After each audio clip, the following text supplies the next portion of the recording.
Bonjour et bienvenue dans les rendez-vous psycho. Alors les fêtes de fin d'année sont une période de réjouissance, mais aussi, on le sait bien, de tentations culinaires qui peuvent peser, littéralement bien sûr. Entre les repas copieux, les chocolats et les festivités sans fin, il est facile de voir les kilos s'inviter à la fête. Pourtant, sachez-le, notre cerveau peut être un allié précieux pour naviguer à travers les excès. Alors pour en parler, nous retrouvons un spécialiste du sujet, Jean Doredo, le docteur Jean Doredo même. Bonjour. Bonjour Émilie, bonjour à tous. Merci de nous faire le plaisir d'être avec nous aujourd'hui. Donc Jean, je le rappelle, vous êtes spécialiste de l'hypnose et aussi de l'arrêt du tabac. On vous voit dans les médias, radio, télé, pour parler justement des questions autour de la santé mentale, des addictions et aussi de la psychologie criminelle, c'est bien ça? C'est vrai, oui, c'est vrai. On vous voit partout. Voilà. Et aujourd'hui, on a le bonheur de vous avoir pour parler donc, de ce sujet. Vous allez tenter de nous expliquer en tous les cas comment on peut utiliser nos capacités mentales, si j'ai bien compris, pour savourer sans culpabiliser. Pendant les prochaines fêtes, c'est ça. Alors, on va démarrer tout de suite par la première question. Comment, et vous allez nous expliquer ça, notre cerveau influence-t-il nos comportements alimentaires, en particulier justement pendant ces périodes plus festives en fait? Alors, comment le cerveau influence nos comportements alimentaires? C'est important de rappeler qu'on mange avec sa tête. L'appétit, certes, c'est dans le corps, c'est aussi beaucoup dans la tête. Et typiquement, le cerveau est très très sensible à la situation, au contexte. Et il est fréquent, nous avons toutes et tous vécu ça, la personne n'a pas faim et puis elle passe à côté d'une boutique de viennoiserie, elle dit « Oh, dis donc, ça sent bon, je mangerais bien un pain au chocolat, un croissant. » ou une chocolatine. Oui, pourquoi pas, pas de polémique. Ouais, parce qu'elle a une pizza, elle va dire « Ah, ça me donne faim. » Vous voyez, une personne qui va regarder un écran, télévision, smartphone ou autre, et puis elle va voir une publicité pour, je ne sais pas, tel ou tel burger ou tel plat, et oh là là, ça me donne faim, ça me fait envie. Et donc, évidemment, les fêtes, vous l'avez dit, Émilie, très justement, il y a des chocolats, il y a à manger de partout, même dans les entreprises. C'est là que vous recevez des cadeaux de fin d'année, des boîtes de chocolat de partout. Et donc, bien sûr que le cerveau, il est excité. Ça excite l'appétit et c'est pour ça que c'est difficile pour certaines personnes de résister à ce désir qui, malgré tout, est artificiel en fin de compte. Ce n'est pas le corps, vous voyez, qui vous dit « Ah, il me faut ce petit chocolat. » Non, c'est le cerveau de sentir. Et ça l'excite. Ça clignote de partout. Et ça lui fait envie. Ok. Et quelle stratégie mentale peut-on adopter pour résister justement aux excès, tout en quand même pouvant profiter des plaisirs de la table, parce que quand même, il faut savoir se faire du bien. Alors oui, c'est important de se faire du bien, Émilie, vous avez raison, d'où la question. Toutefois. Non, il n'y a pas de toutefois. J'entends résister. Pourquoi résister? Sans blaguer. Ouais. Vous savez, il y a… Le pire, c'est la frustration. Ah ben voilà, vous avez compris le truc. La frustration, c'est pas bon. Okay.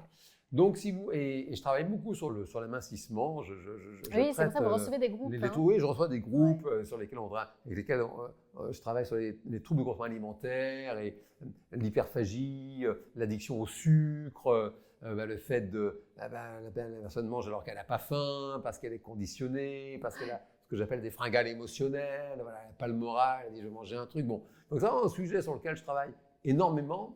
Et donc, si vous voulez… L'humanité se distingue en deux catégories de mangeurs. Il y a ce qu'on appelle les mangeurs instinctifs. Ce sont des personnes, qui, comme les autres mammifères d'ailleurs, qui n'ont pas de problème de surpoids. Mangeur instinctif, la personne, elle mange quand elle a faim. Quand elle n'a plus faim, elle ne mange plus. Et cette personne, elle a son poids de forme, si vous voulez, elle est mince. Et bien sûr qu'il y a des jours où elle mange trop, mais ce n'est pas grave, parce que sans s'en rendre compte, elle se régule, elle est connectée à son corps. Ouais. Et en fait, après, elle va manger moins, et donc il n'y a pas de problème. Et donc, typiquement, ces personnes-là ne résistent pas pendant les fêtes. Elles n'ont pas besoin de résister. Simplement, naturellement, parce qu'elles sont connectées aux vrais besoins de leur corps, elles vont finalement manger parfois trop, parfois pas assez, d'un jour sur l'autre. Et puis à l'arrivée, rien ne change. Et puis vous avez une autre catégorie de mangeurs qui sont des mangeurs contrôlés. Ce sont ces personnes qui, très souvent, quand vous les écoutez, ont commencé des régimes très tôt. Et donc, ce sont des personnes, ça arrive à plein de gens très bien, qui passent leur vie au régime. Et vous l'avez dit, Émilie, de façon très, très juste, le régime, par définition, c'est la frustration. La personne doit se priver de ce qu'elle aime bien. Bon. Donc c'est terrible.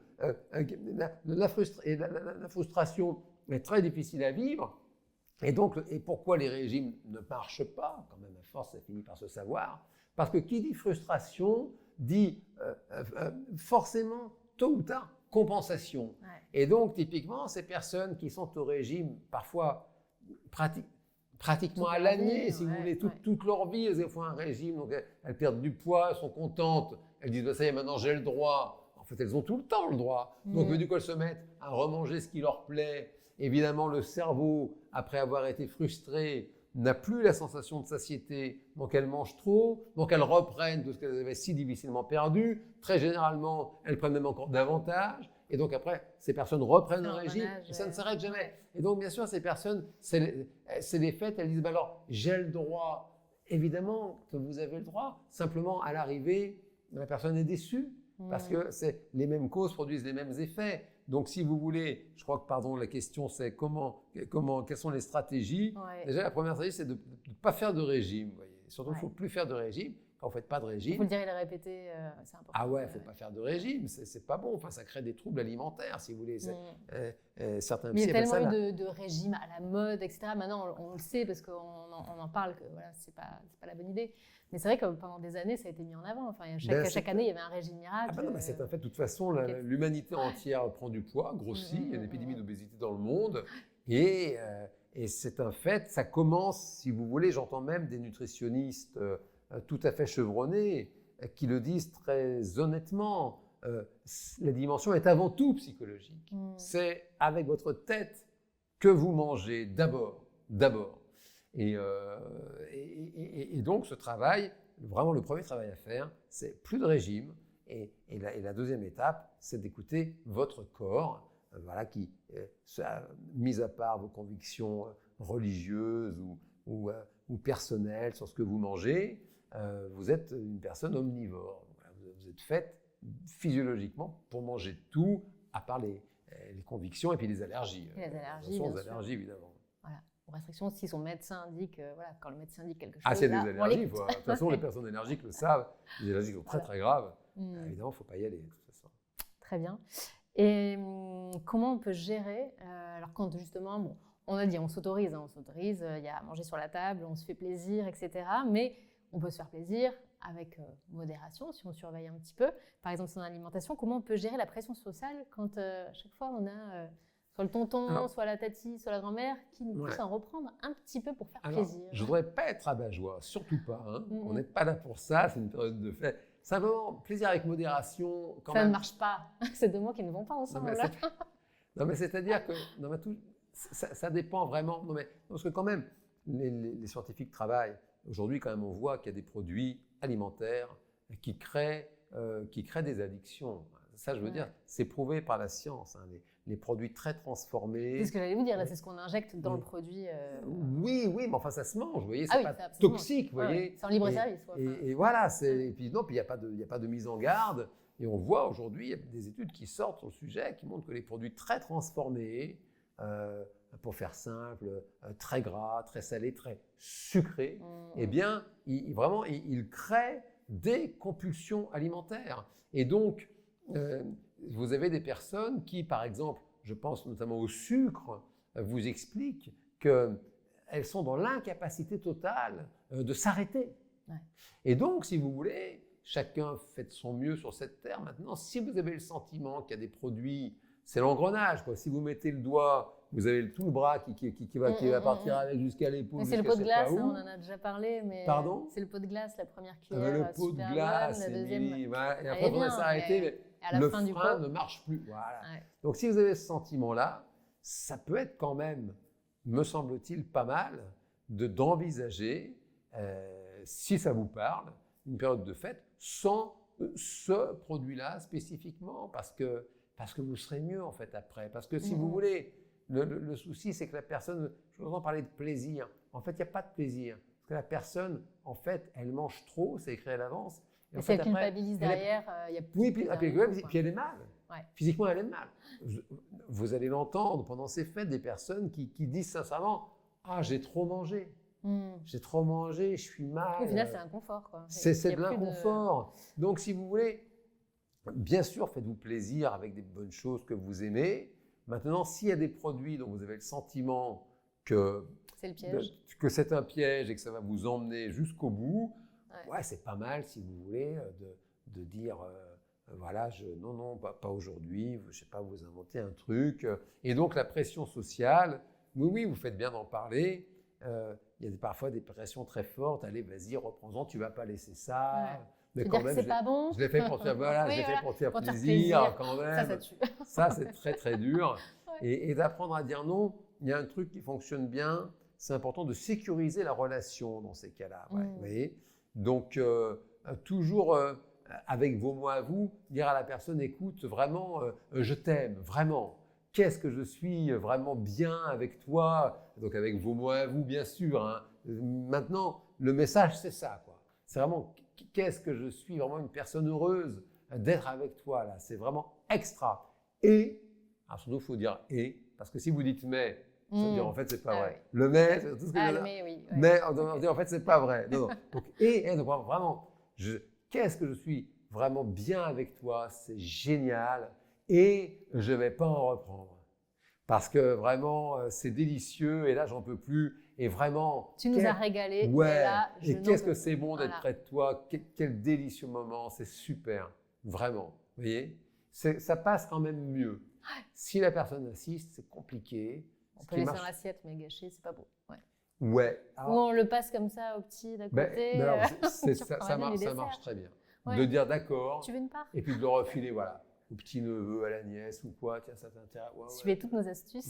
Moi, non, mais ça passe. Ouais. Parce que la personne, même regardez même sur l'alcool, il y a des personnes qui ont des problèmes avec l'alcool, qui ne peuvent pas, c'est pas possible. Il y a des personnes, si vous voulez. Là, dire non, voilà. C'est-à-dire qu'elles ne peuvent pas, si elles boivent un petit verre, elles vont être obligées d'en boire 1000 derrière. C'est un classique des alcooliques anonymes, un verre c'est trop, 1000 verres c'est pas assez. Et c'est très difficile parfois de refuser une boisson alcoolisée parce que la personne insiste. Et là, typiquement, c'est vrai que ça passe bien de dire bon, allez, d'accord, un petit peu. Et puis, voilà, vous n'y touchez pas. Il y a toujours quelqu'un qui est ravi. Vous dites, voilà, j'ai pas touché à ma coupe, tiens, voilà, je te la laisse. Et comme ça, là, on vous laisse tranquille. Ouais, c'est une bonne idée. Ça marche très bien. Ah ouais, la petite part de gâteau, la petite coupette. On ne se trompe pas qui on donne la si coupette. le nom ne marche pas, le gâteau, c'est pour l'enfant et la coupette, plutôt pour le, le grand.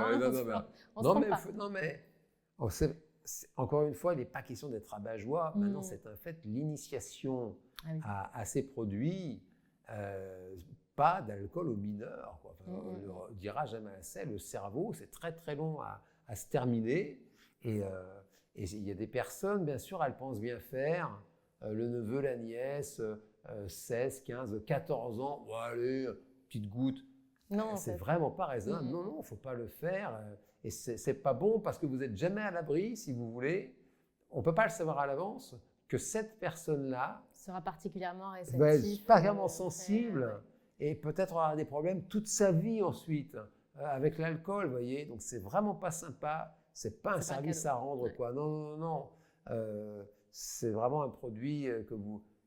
Je ne vais pas dire que vous commencerez toujours trop tôt, mais vous ne pouvez pas vous tromper de ne pas en prendre, quoi. Ça c'est. Non, mais je veux dire, si vous avez un doute, vous ne pouvez pas faire ça. Il y en a de partout. Hein. Il y en a de ça, alors là, c'est pas ce qui manque. Hein. Donc vous ne pouvez pas vous tromper de ne pas en prendre. Ça, c'est sûr. Très bien. Merci.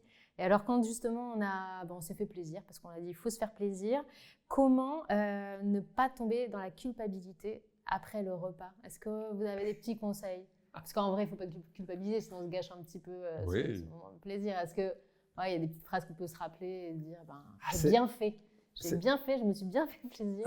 Vous me faites vraiment travailler, Émilie. Je sais. C'est vraiment des questions super délicates. Non, parce que comparaison n'est pas raison. Donc je ne vais pas partir sur d'autres terrains. Maintenant, si vous voulez, on ne peut pas ne pas le rappeler quand même. Le meilleur moyen de ne pas le culpabiliser, c'est de ne pas le faire. Non, mais pardon, mais je veux dire, la personne elle dit ouais, tu vois, si je mange trop, comment je peux faire pour pas culpabiliser? On dit tu sais quoi, tu le fais pas en fait.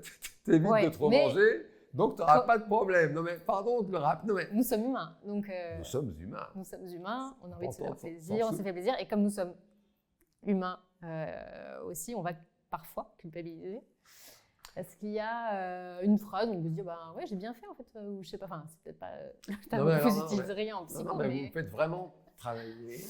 Non, parce qu'en plus, je suis déformé, si vous voulez. Moi, j'ai appris mon métier, en fait. Avant de faire mes études de psychologie, moi, j'avais fait une école d'ingénieur au départ. Je n'étais pas du tout dans ce métier. J'ai fait psycho plus tard, en fait, quand j'ai changé de métier.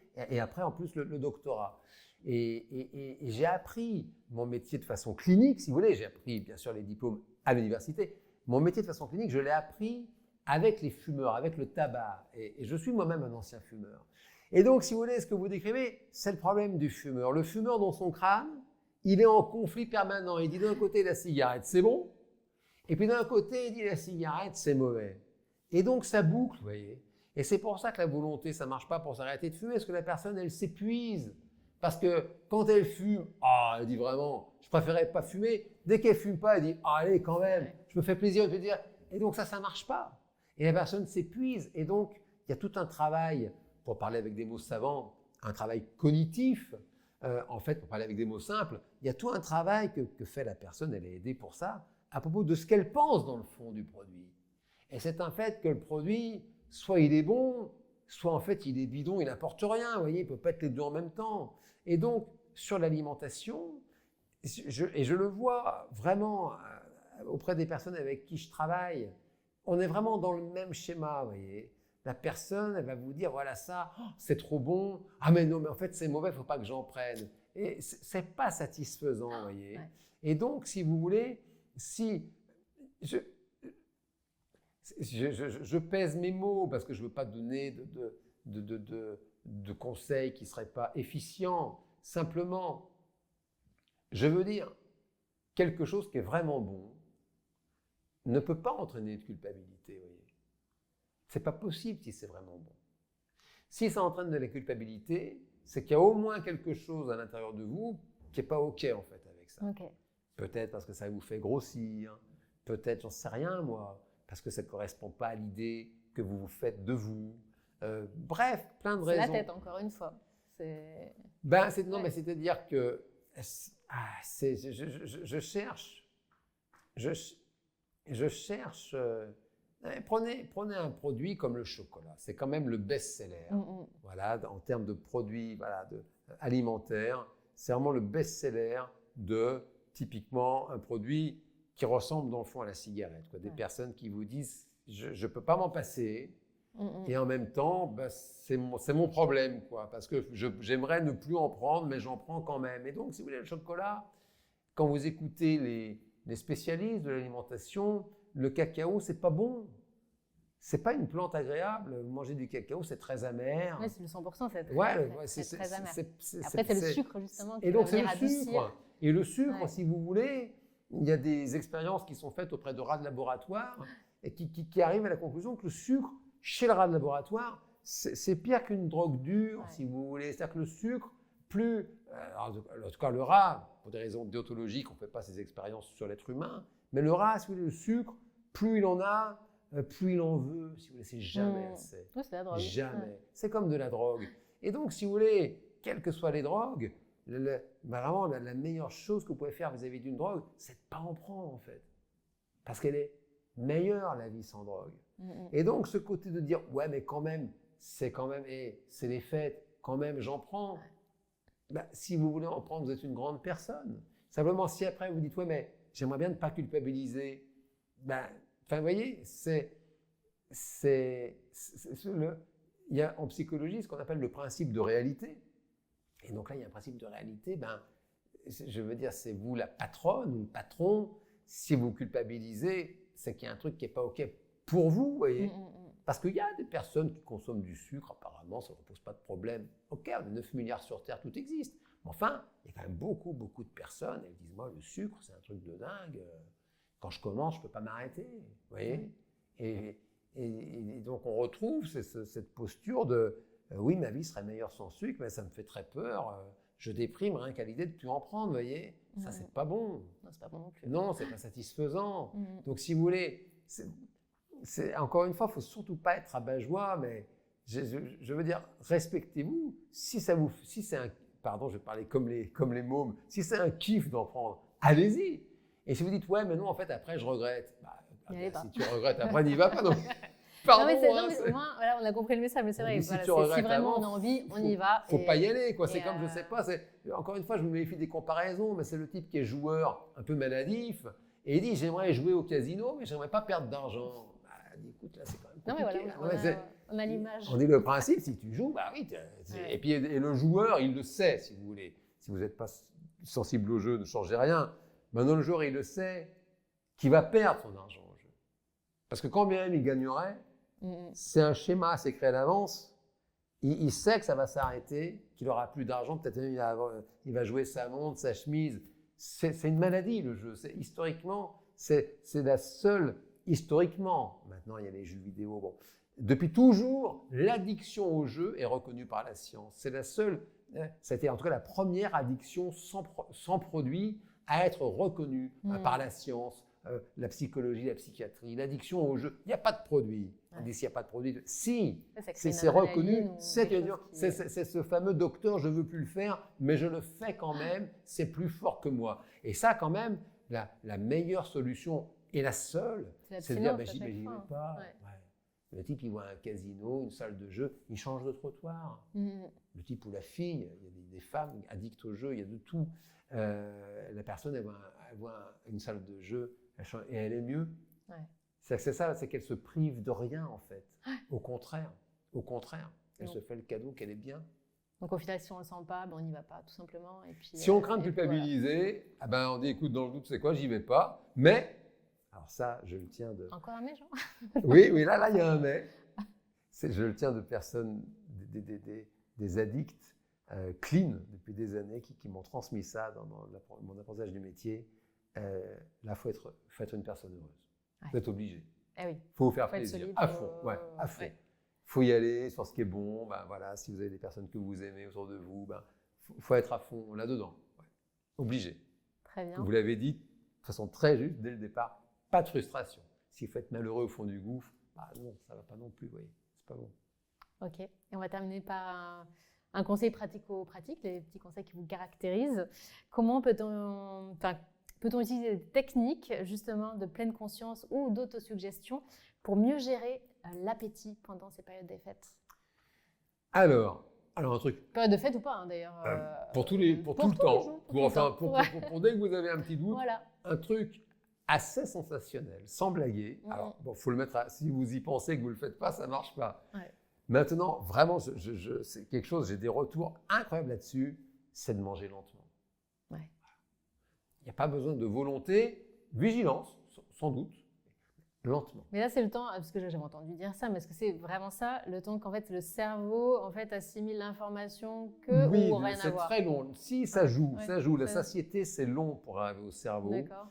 Et le fait de prendre le temps de manger lentement, de mâcher, prendre le temps de mâcher, voilà.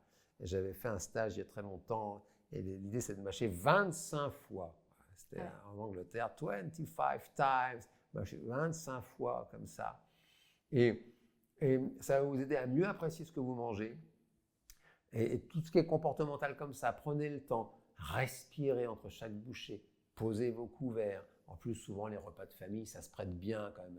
Parfois, ça dure 1000 ans, donc vous avez le temps. Au final, et donc, de prendre le temps, en fait, vous allez être rassasié beaucoup plus vite, vous allez beaucoup plus apprécier ce que vous mangez et vous n'aurez pas de frustration, justement, voyez, parce que vous serez sincèrement rassasié, toujours dans le même ordre d'idée. Faites des pauses, acceptez, on dit t'en reprends, je vais faire une pause si tu veux bien, voyez. Et vraiment, posez les couverts. Et 5 minutes, 10 minutes, et vous dites, mais en fait, j'ai bien fait de faire une pause, j'avais plus faim. Et puis, sur l'aspect peut-être plus cognitif, en termes de méditation, d'auto-hypnose, ça peut être ultra efficace aussi de penser au lendemain. Quand vous avez un doute, voyez, de dire, mais demain, je serai tellement bien, quoi. Voilà, de ne pas me sentir trop, voyez, comme vous pouvez vous sentir parfois certains lendemains d'excès. Le fameux j'aurais pas dû reprendre cette part de galette ou ça. J'aurais pas. Ouais, mais du coup ça marche pas, j'aurais pas dû.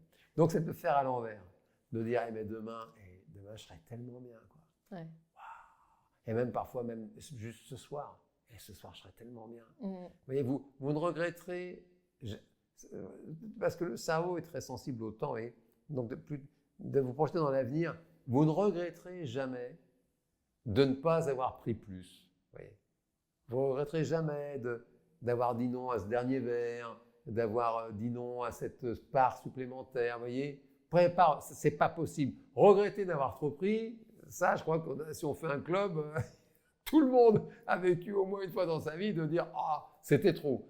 L'inverse, vous ne pourrez jamais regretter d'avoir dit non. Voilà, encore. D'avoir dit non encore. Non, ça, c'est là vraiment. Si peut-être je change d'avis dans 10 minutes, mais là, pour le moment, je fais une pause. Vous ne pourrez pas regretter, ça, c'est pas possible. Et d'habiter, vous voyez, c'est pas de se répéter en boucle, ça ne marche pas, de ressentir ça. Okay. De ressentir. Je vais être bien. Wow, ce plaisir, de dire, c'est demain matin et je serai tellement bien, quoi. Voilà, je vais me réveiller avec légèreté, génial, quoi. Okay. Merci pour ces précieux conseils, Jean. Ça fait plaisir. Voilà, on prend le temps, on pose les couverts, on fait des pauses. Ah oui, faites des pauses. Voilà, prenez votre temps. Il y a un mantra, tu as tout ton temps. Respire. Mange pas en apnée, respire. Okay. Et on pense au lendemain. Voilà. Donc, il ne faut pas oublier, voilà, ce n'est pas une épreuve de résistance, une occasion de se faire plaisir, on l'a dit, surtout. Alors, on évite les frustrations et on savoure chaque bouchée. Ouais. C'est bien ça, ouais. Et puis, si 1 kilo s'invite, eh bien, il s'invite. Et puis, c'est pas grave, c'est pas la fin du monde. Et puis, on peut aller danser après le soir si on a envie. Ouais. Vous avez 6 mois avant le mois de juin. Non, après, il y a la galette, il y a Pâques. Ah, mais la galette, c'est terrible. La chandeleur. Enfin, bon, chacun. Non, mais les gars. Mais là, on a les bonnes astuces maintenant. On sait comment. Non, mais c'est vrai. Chacun va midi à sa porte. Voilà, oui, on est d'accord. Voilà, donc faites-vous plaisir aussi, bien sûr. Et par contre, si on sent qu'on a un petit souci de troubles alimentaires, parfois petit ou pas, ou plus grand, il ne faut pas hésiter à se rapprocher de professionnels. Notamment, vous recevez des personnes dans votre cabinet, vous faites ça par groupe, je crois, et c'est assez efficace, même en une séance, me semble-t-il. Donc, il ne faut pas hésiter à se renseigner sur ce sujet-là. Et puis, Jean, bien sûr, je remettrai toutes les coordonnées pour vous contacter dans le descriptif de cette vidéo. Un grand merci, Jean. Merci à vous, Émilie. Donc, passez de très belles fêtes, faites-vous plaisir. Et puis, qu'est-ce que vous souhaitez du plaisir avec les personnes que vous aimez. Voilà, c'est vraiment l'occasion de se relier les uns aux autres, bien sûr. Voilà, et d'être entouré de vos proches. Merci beaucoup, à très bientôt.